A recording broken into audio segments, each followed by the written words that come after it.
Reports are stating that Tottenham Hotspur Football Club are now targeting 19-year-old midfielder from Ajax, Ryan Gravenberch. A historic win for the Tottenham Hotspur women as they beat Manchester City 2-1 last night.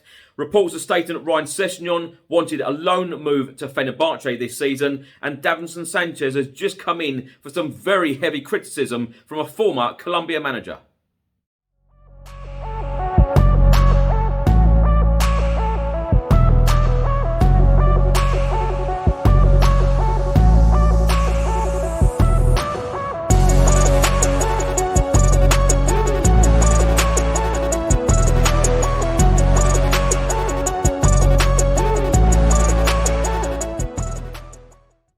Welcome back to the channel, hope you're all keeping well. In today's video, I'll be going through all of the latest Tottenham news, all of the rumours and all of the reports. And if you don't subscribe to this channel as yet, please do hit that subscribe button. Just before I get into today's video, make sure that you download the OneFootball app for all of the live football scores, results and news, as well as getting all of the latest Spurs news on this channel. You can also see it all here. Download the OneFootball app to keep up to date with everything Tottenham Hotspur, club news, transfer news, match information, videos, tables and results from all around the world. Don't miss out, and please do let me know what you think of this app.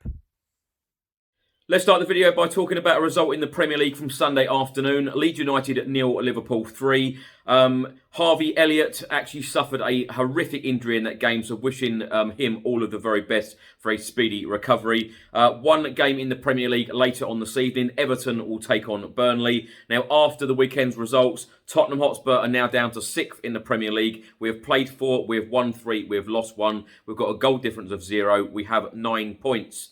Manchester United, Chelsea and Liverpool all have 10 points from 4 matches, and just above us are Manchester City and Brighton on goal difference.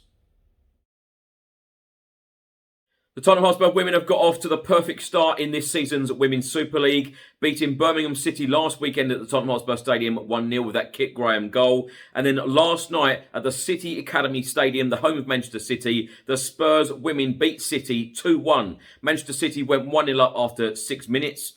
And then Rachel Williams equalised in the 61st minute before an own goal was scored for Spurs, giving the Tottenham Hotspur women the 3 points.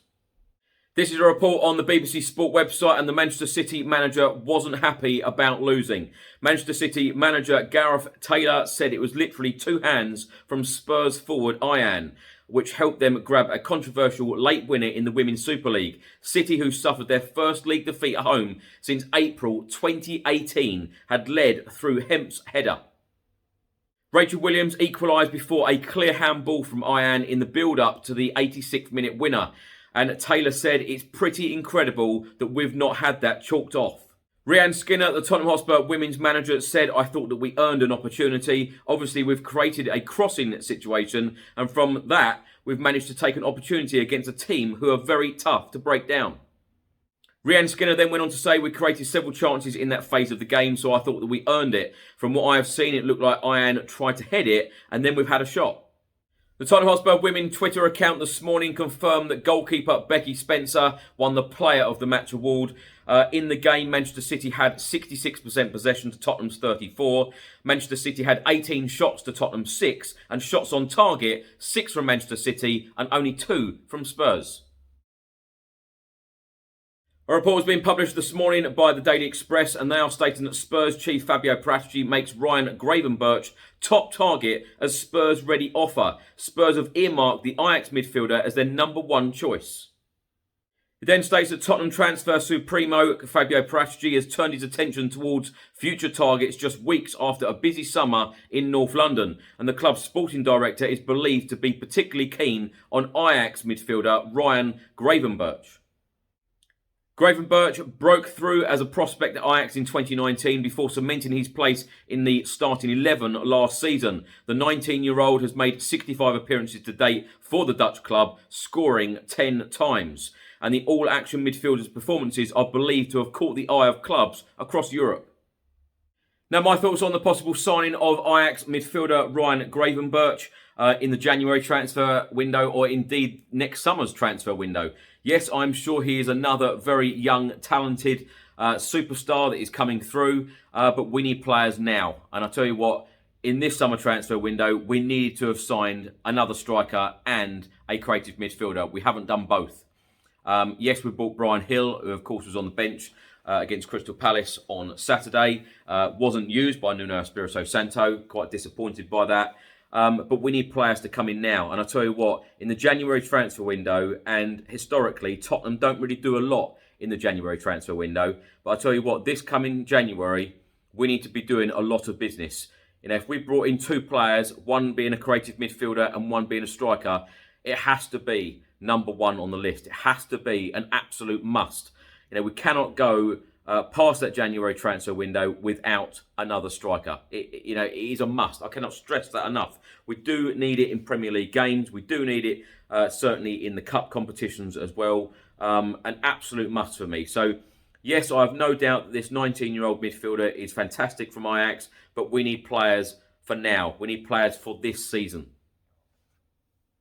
Please don't get me wrong either. I think Tottenham and Fabio Paratici are doing a good job in bringing a lot of these young stars from around Europe into the Tottenham Hotspur squad.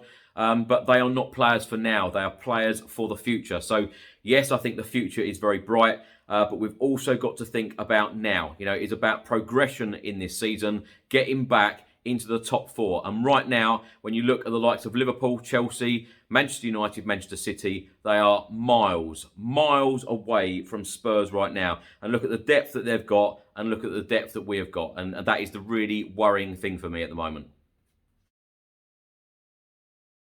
A report has been published by Tribal Football and they are stating that Tottenham fullback Ryan Sessegnon wanted to join Fenerbahce this week. Sessegnon was lined up by Fenerbahce for a season-long loan deal before Turkey's summer market opened on Wednesday.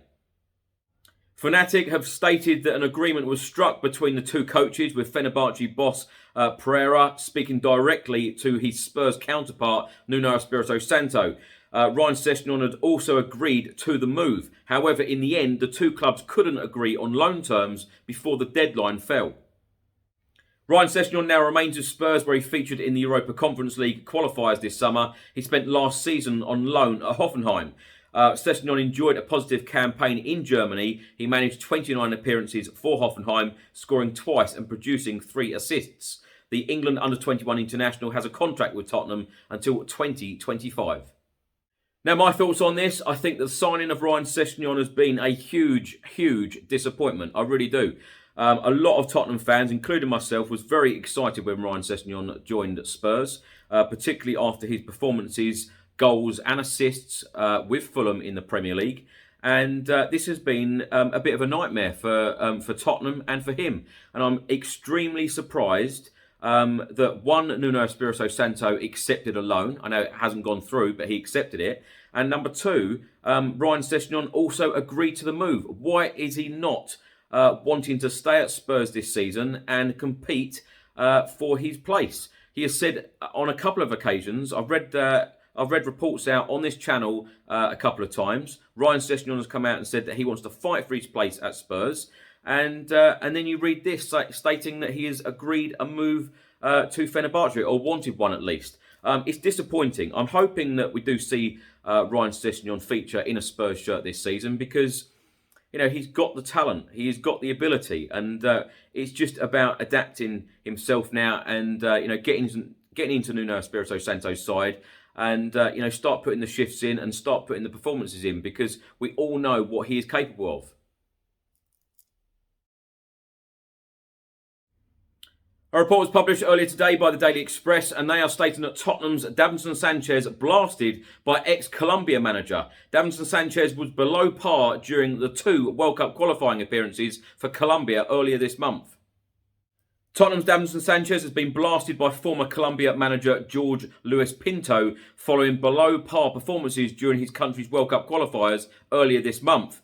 Sanchez played at centre-back in Colombia's 1-1 draws with Bolivia and Paraguay and has come in for some heavy criticism from all angles.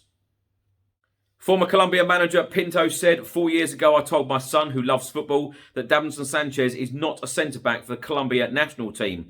With all the respect that Davinson Sanchez deserves, he is a healthy, correct, hard-working man and everything, but he doesn't have the talent and playing time, all those details that a centre-back needs. Pinto then went on to say the time of play, the handling of game intent, the handling of backs, the defensive breakdowns, the shock impact that sometimes you can't be so aggressive. He then added, Davinson is an extraordinary human being, as the lads have told me, but he lacks that slow, balanced handling of the play, knowing how to correspond to the line of four. I have said that in the line of four is a collective system. It is not an individual action. It is a system of four with the players and midfielders of 6 or 8 players, and Davinson Sanchez lacks that combination, that collective understanding. Now, my thoughts on those comments from Pinto on Davinson Sanchez. I've got to admit, I think since Davinson Sanchez has signed for Spurs, he's been a disappointing signing because I think we all expected so much more. He's had some good games, don't get me wrong, but he's had a lot of very poor games, poor decision making, lots of mistakes in the few years that he's been with us. Quite poor under the management of Jose Mourinho. Of course, Jose didn't know what his best back four was, but under Nuno Espirito Santo, you know, the 3 Premier League games that Davinson Sanchez has played, I think that he's done very well alongside Eric Dyer. That's why I think it is a big shame changing our back four on Saturday against Palace. But of course, he went off to international duty.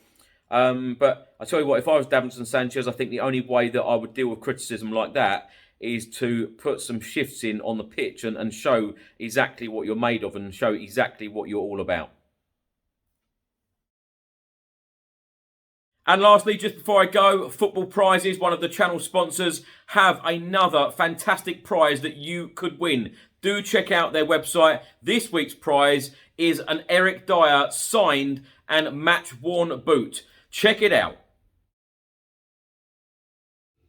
Thanks for watching today's video. I hope you enjoyed it. Please do let me know all of your thoughts and comments in the comment section below on everything I've spoken about in today's video. If you don't subscribe to the channel as yet, please do hit that subscribe button. I'll see you on the next one. Come on, you Spurs.